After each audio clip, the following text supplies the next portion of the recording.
Joining me now, Texas Democratic Congresswoman Jasmine Crockett is also a member of the House Judiciary and Oversight Committees. You know, Congresswoman, when I heard about this, you were the first person I wanted to hear his opinion on this, because coming from Texas, are you concerned about that Republican effort to redraw those congressional lines? And if you are, which I'm assuming you are, what can you do about it? Yeah, so first of all, we've got to educate people. So thank you for having the conversation. This is bigger than just Texas. Mm-hmm. A lot of people kind of look at this and be like, well, this is a Texas problem. No, it's an all of us problem. It's the entire country as well as the world that needs to be concerned.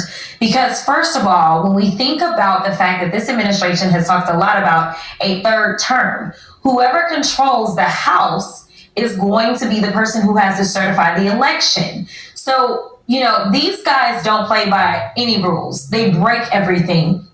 And right now, they are trying to not only rig the midterms, but potentially rig the next election by making sure that we have more of these complacent, complicit folk continuing to run the House, because honestly, they just do whatever he tells them to do. They don't do what the Constitution calls for, and they don't do what their oath calls for. I'm old enough to remember and young enough to remember when gerrymandering was a horrible word. The idea of redrawing maps, both sides hated that particular issue, Democrats, Republicans, although I do hear Governor Gavin Newsom saying that he is suggesting perhaps something similar.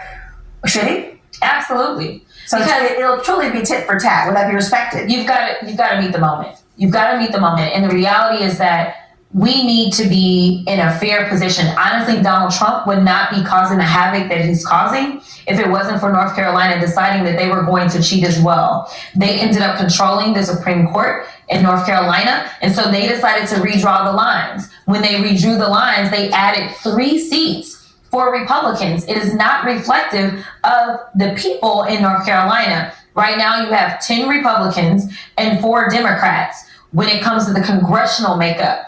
But when you look at how the state voted, they barely voted a little bit over 50% for Donald Trump.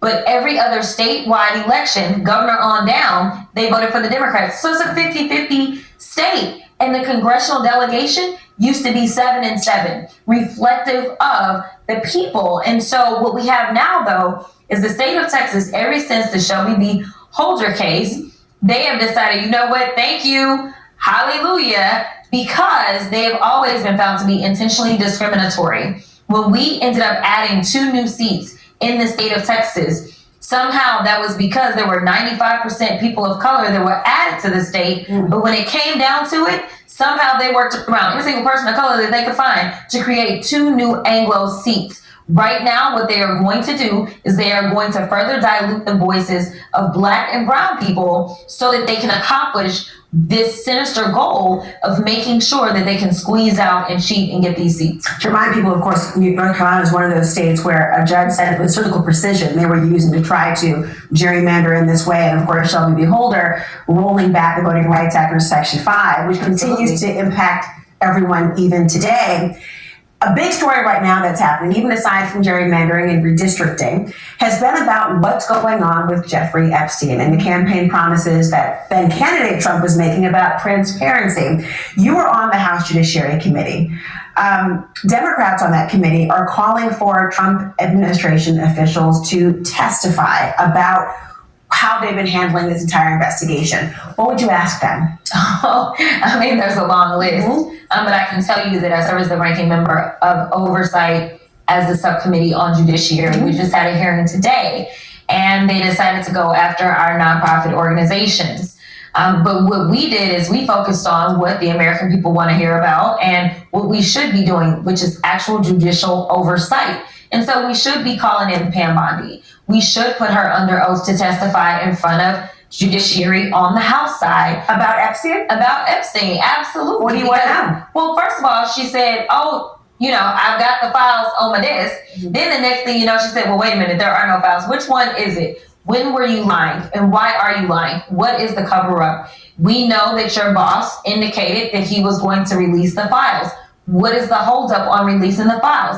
And how are you going to go about determining what is relevant, right? What is, I forgot the exact term that he used, but that's basically what he said, right? Like, what is going to be your process? But ultimately, I want to know not just about specifically the Epstein files, but how she is running this DOJ. Because I don't have any confidence in the way that she is running this DOJ. Because you're intimating that somebody else is running it, or that she is a puppet, or what? I believe that she's okay with violating the law. I believe that she's in all ways. When we talk about the firings, I have questions about the firings that she has done to so many of those people that work for the DOJ. Are you firing people in retaliation for them actually doing things that they should be doing? So, Congresswoman, I have to ask you, I'm sure you perhaps have heard by now that President Trump had a lot to say about your colleague, Congresswoman Alexandria Ocasio-Cortez, but also yourself as well. Listen to what he said. AOC, look, I think she's very nice, but she's very low IQ. And we really don't need low IQ. Between her and Crockett, we're going to give them both an IQ test to see who comes out best. Now, I took my test. I took a real test at Walter Reed Medical Center, and I aced it. I got every one of all those questions right. Now it's time for them to take a test. What is your reaction to what he is saying? It is absolutely ridiculous that I live rent-free in his mind in a time in which the American people are suffering. It's already been reported on as it relates to the inflation. We know that the job numbers were bad. We know that this big, ugly bill is going to directly harm so many people, not just the 17 million that are going to lose their health care, but everyone else whose health care premiums are going to go up because $1 trillion is being taken out of the healthcare infrastructure. There's a lot of things he could be working on, but for some reason, he is constantly focused on me. And personally, I've never met the man. I have no interest in going to the White House and meeting him. Or that might surprise people that you've never met. I have never met him, but for whatever reason, I live rent free. And honestly, the biggest concern that I have is that every time he does something, he has minions that see it as a dog whistle. And then it only increases the attacks on myself as well as any other colleague. But he absolutely consistently buys into this idea or continues to put it out there that women of color somehow are low IQ. Let me be clear. I have a lot more education than he does. This is just what it is, degree-wise. I have earned my degrees. My daddy didn't have to make a phone call to get me into anything because that wasn't a possibility, okay? So we can stop playing games as if I am somehow lesser than, while he has somehow hoodwinked enough people to become president of the United States, mostly because they thought he was a good businessman, but that is just because he's a Nepo baby. I promise you, if I was a Nepo baby and maybe a man, that I probably could too be president rather quickly, even though I am unqualified. But he needs to focus on doing what he swore an oath to do, which was to take care of the people in this country. And right now, I have not seen any policy that is going to help the people writ large in this country. Congresswoman Crockett, thank you. Thank you.